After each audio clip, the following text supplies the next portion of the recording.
Spicy box தமிழுக்கு அன்புடன் வரவேற்கிறேன். நாம் இந்த வீடியோவில் என்ன பார்க்க போகிறோன்னா நூடுல்ஸ்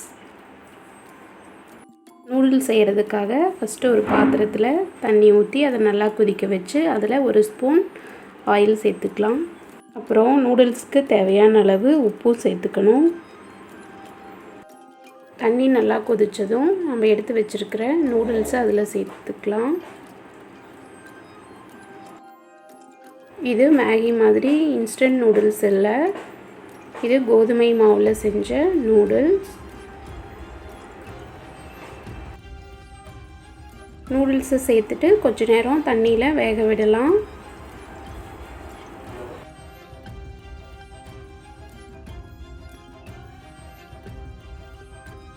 கொஞ்ச நேரம் இந்த மாதிரி விட்டிங்கன்னா நூடுல்ஸ் நல்லா அமுங்கி நல்லா வெந்து வந்துடும். நூடுல்ஸ் வெந்துட்டுருக்கிற நேரத்தில் நாம் நூடுல்ஸ்க்கு தேவையான காய்கறிகளை எல்லாம் கட் பண்ணி வச்சுக்குவோம். நான் இன்றைக்கி கேரட், குடமிளகாய், முட்டைக்கோஸ், வெங்காயம் இது எல்லாத்தையும் நீல வாக்கில் லேசாக கட் பண்ணி வச்சுருக்கேன். அப்புறம் இஞ்சி, பூண்டு, பச்சை மிளகாய் இது எல்லாத்தையும் பொடி பொடியாக கட் பண்ணி வச்சுருக்கேன். இப்போது நூடுல்ஸ் வெந்துருச்சான்னு பார்த்துக்கலாம். இந்த மாதிரி எடுத்து லைட்டாக நசுக்கி பார்த்தோம்னா ஈஸியாக கட் ஆயிடணும். இப்போது நூடுல்ஸ் வெந்துருச்சுன்னு அர்த்தம்.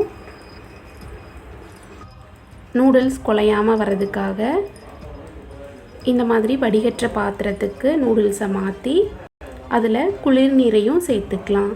இந்த மாதிரி சேர்த்து அலசும்போது நூடுல்ஸ் குலையாமல் உதிரி உதிரியாக நல்லா வரும்.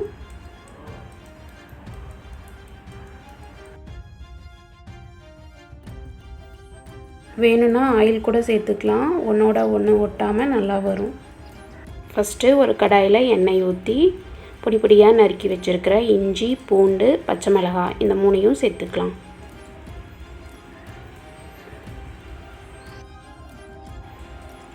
நீங்கள் பூண்டு நிறையா சேர்த்துக்கிட்டிங்கன்னா நூடுல்ஸ் நல்லாயிருக்கும்.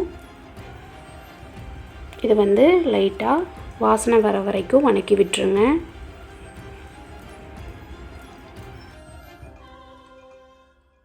இப்போது நறுக்கி வச்சுருக்கிற காய்களை எல்லாம் ஒவ்வொன்றா அதில் சேர்த்துக்கலாம். நூடுல்ஸ்க்கு காய்கறிகள்லாம் ஃபுல்லாக குக் ஆகணும்னு அவசியம் இல்லை, ஒரு 80% குக் ஆனால் போதும். காய்கறிகள்லாம் கொஞ்சம் க்ரன்ச்சியாக இருந்தால் தான் நல்லாயிருக்கும் நூடுல்ஸ்க்கு.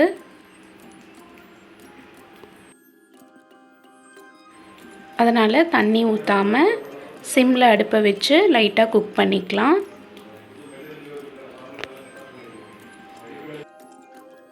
காய்க்கு தேவையான அளவு உப்பு சேர்த்துக்கலாம்.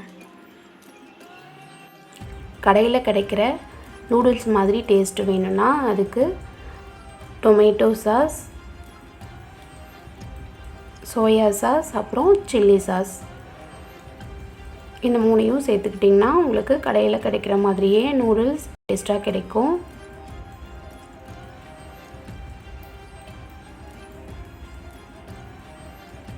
அப்புறம் வினிகர் கொஞ்சம் சேர்த்து நல்லா கிளறி விட்டுக்கோங்க. இந்த மூணையும் சேர்த்தும்போது தான் நம்மளுக்கு கடையில் கிடைக்கிற நூடுல்ஸ் டேஸ்ட் வரும்.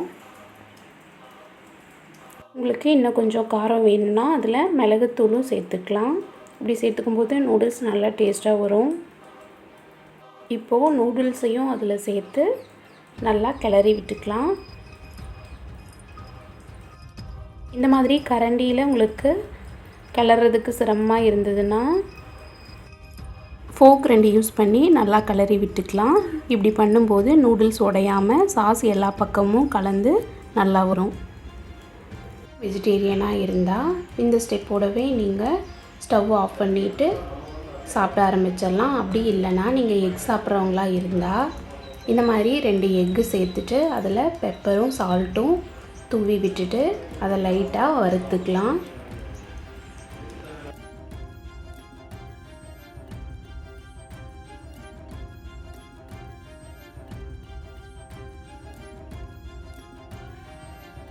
இந்த மாதிரி ஸ்டேஜில் அந்த முட்டையை நூடுல்ஸில் சேர்த்து நல்லா கிளறி விட்டுக்கலாம்.